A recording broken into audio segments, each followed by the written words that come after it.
Hi guys, how's it going? So today we are looking at how to deal with most objections and how to diffuse them, most importantly, right?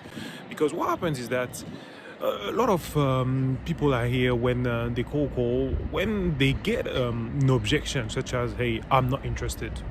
Then people feel like their heartbeat is going high and they don't want to lose the person. So what they'll do is that something like, for instance, hey, if a prospect says to you, I'm not interested, then what type of answers are here is like, I respect what you're saying, but, and then you go with your agenda.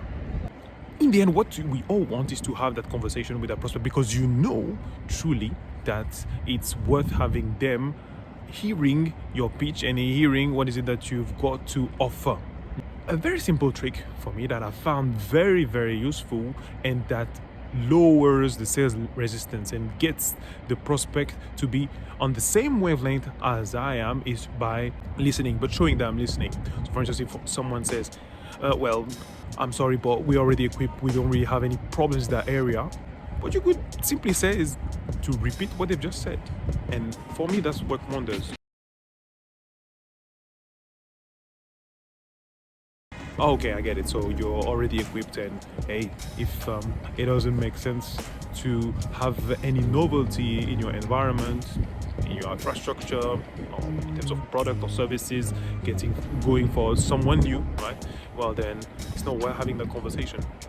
So basically, you're listening, and then what you can do is to draw the attention on maybe something that significantly usually change the prospect's minds. Then after you've repeated what they've said and you've acknowledged what they're talking about, then what you could be doing is to put your thought leader hat, your expert hat, right?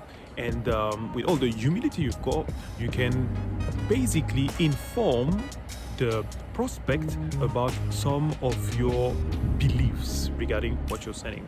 So for instance, if they've kept the equipment, if they're not willing to change, then after you've repeated what you've just said, what they've just said, you can say something along the lines of, hey, that said, I know for a fact that a lot of companies who don't tend to modernize their equipment, I know that a lot of companies that tend to have their infrastructure remaining idle are missing out on a lot of opportunities to make sure that, I don't know, their systems run in the longer term without any redundancies. And basically what you're doing is that you're talking like an expert and people respect that, right? After you've said that, then you may wish to ask a few more discovery questions. So there is it. You open up your prospect just by repeating that this is that they've just said to you. All right?